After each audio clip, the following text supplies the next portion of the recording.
Hello, ladies and gentlemen. Welcome to Actions to Wealth UK, Ash Bulls trader analysis for the week commencing March the 12th. I'm looking at the dollar closely this week. We have a Fed rate decision out on Wednesday. We'll quickly get to some data, news and data, see what's due. Conference from ECB President Mario Draghi. We saw some moves to the upside in the euro last week after Draghi's comments that he's optimistic about the outlook for the Eurozone. Still going to see growth come off a little bit, and the asset purchase has just started to level off a little bit, but they still suspect there might still be a need for that. But that's a little bit later down the line. They see some pretty positive data happening right now. So given that, we will look at potentially some euro strength earlier in the week. Then things may start to change, specifically on the Wednesdays when we start to see significant things really start to happen.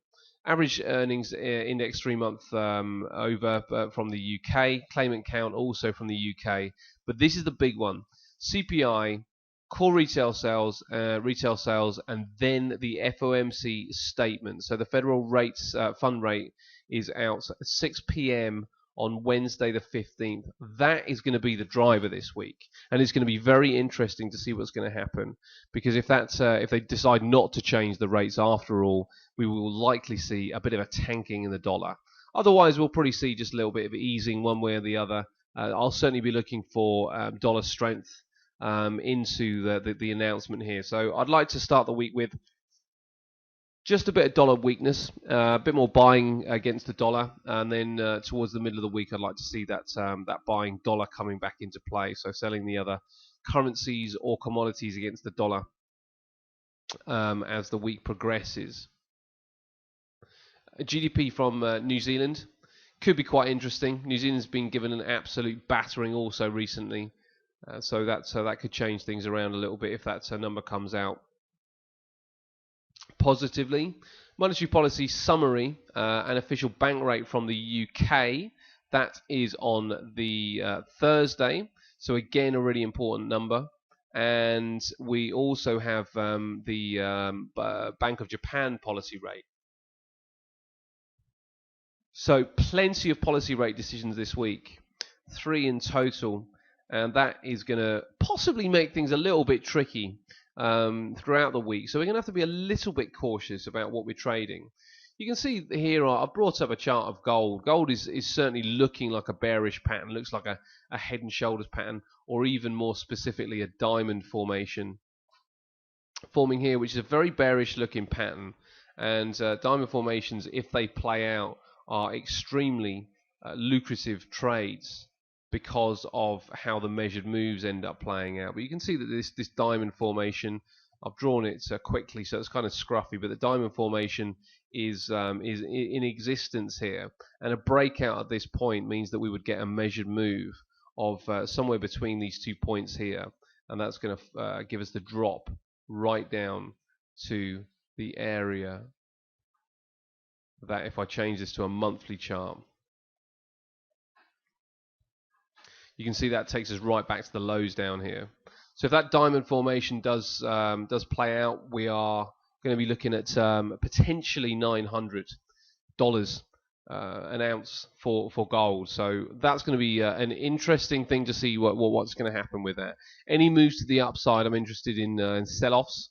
So I'd like to see this one just start to move up again. See if we can hit somewhere around about the looks like around about the 1223 area. Possibly a little bit lower than that, maybe the 1220 area.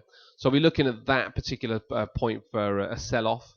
Currently we're around about 1204, so work to do. But if that does start to move forward, then I would be looking for selling opportunities in gold against the dollar. Aussie's also quite an interesting one. Again, if this one starts to move forward, probably looking for a sell-off in this one. Data and numbers from Australia haven't been too bad at all. Obviously, we got those retail sales out on Monday. But the big thing really with Australia is that they've started to manage to move their economy to not be so reliant on commodities, and it appears to be working out pretty well for them. Inflation was a little bit higher than expected, but that's put down to short-term measures and energy costs. But again, you can see a pattern forming here: left shoulder, possible head, possible right shoulder, and we could pick this one up to the downside. So a couple of days of buying Aussie dollar, then I'll be looking to possibly sell into the end of the week. So there's a couple that I'm looking at for dollar strength. If we look at the yen, the picture in the yen is a little bit mixed across the board.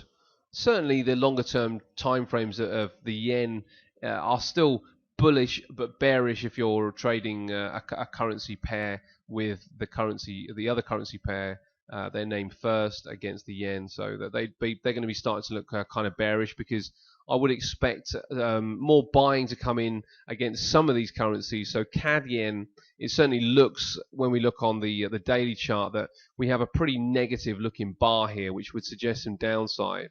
When we look on the longer term time frames, there's a little bit of a change in that, in as much that this may well be more of an area that we could hold. Lots of tests of this kind of area down here, and moves to the upside would have to break through this zone to have true significance, and moves to the downside probably needs to break through something like that point to have true significance to the downside. But as you can see, the yen hasn't been in this kind of scenario against many of the others. You're looking a little bit negative against the CAD, but look at what's happened with the euro. Euro's really taken off to the upside against the yen. These are daily charts that we're looking at right now, but you can see that that particular point was the point that it hasn't quite been taken out with any significance. So anything that looks like we might start to get a little bit of strength coming back into the yen, probably more because of anticipation rather than the actual release, then things like the euro look like a pretty attractive option. Still just about an intermediate trend to the downside. Primary trend is to just about again to the downside. Looks like an inverted head and shoulders pattern might well be forming here, so going to have to be very cautious trading this particular currency cross. But if it does manage to break and hold through this area, which it appears like it's doing currently, then there may well be more buying coming in. But this looks pretty overextended to my particular taste right now. So if we're looking for upside, we do need to see some retracement. If we're looking for downside, then just a sign and signal up here that it's turning around, and we've got a trade on. So there, the couple of bits and pieces I'll be watching. Also watching the Aussie pretty closely. You can see Aussie yen on the 4 hour is possibly one that hasn't really caught up with the others. As I say, the data from Australia hasn't been bad at all. So any sell-off in what's happened with Australia was because they didn't really change their monetary rate either, and buying initially came in, but a little bit of selling ensued after that. So realistically, if we are going to be taking trades to the downside in this Aussie yen, then we're going to need to be looking for a definite break and a hold beneath this particular level here. Looks around about 86.130. And things with the pound. The pound is very, very interesting right now.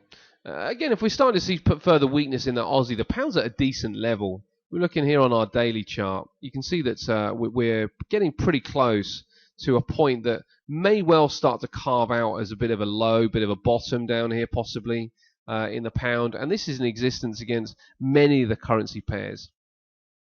Looks like the euro managed to eventually take out the area of potential resistance against the pound. And it took it out fairly significantly. So any moves back to the downside are at this stage likely to be brought back up again. But things could change as the euro zone starts to develop. We got French elections very, very soon. So it's possible that that things start to switch around in the euro. But I'll certainly be looking at things that will be trading against the pound. Pound dollar could also be of interest. Starting to see a potential base point down here as well on a daily chart. We just seen these dojis down here, and they both look like we might just start to ease forward a little bit. But that may again be when we start to hit the middle of the week, with speculation that things might start to shift around in what's going on with the pound. We've checked the pound Aussie, pound CAD.